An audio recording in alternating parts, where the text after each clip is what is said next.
جہاں میرے والدین رہتے تھے. یہ بہادر لوگ ہیں، لیکن لوگوں جاگتے رہنا. میں پاکستان کے سیاستدانوں کو بھی، پاکستان کی عظیم فوج کے سپہ سالار قمر جاوید باجوہ کو بھی کہتا ہوں، جاگتے رہنا، جاگتے رہنا. قوم جاگ گئی ہے، یا ہم مریں گے یا مار کے رہیں گے.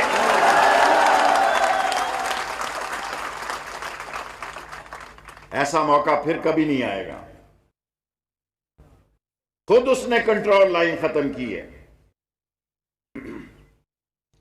خود اس نے یو این ریزولوشن کی مخالفت کی ہے، خود مودی نے موقع دیا ہے کہ سارے سمجھوتوں کو اس نے پس پش ڈال دیا ہے. آج 50 دن سے کشمیری کرب کی زندگی گزار رہے ہیں.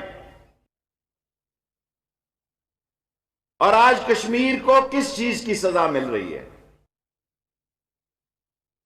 آج ساری کشمیری قیادت جو ہے وہ جیلوں میں ہے.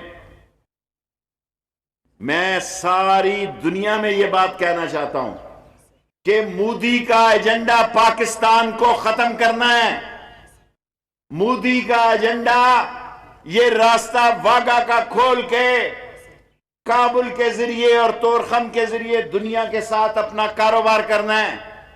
مودی کا راستہ جو ہے اس کو کیوں کھٹکتا ہے؟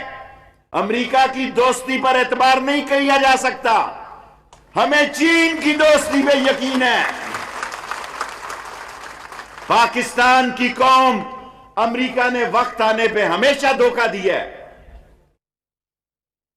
جب اس کی ضرورت تھی، وہ روس جب کابل میں آیا تو وہ طالبان تیار کر رہا تھا.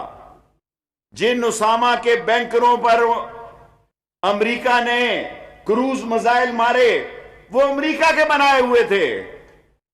اور جب امریکہ خود آیا، اس کو ہماری ضرورت آ گئی.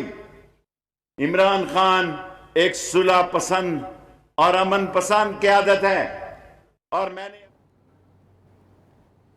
ممبر آزاد کشمیر میں وزیر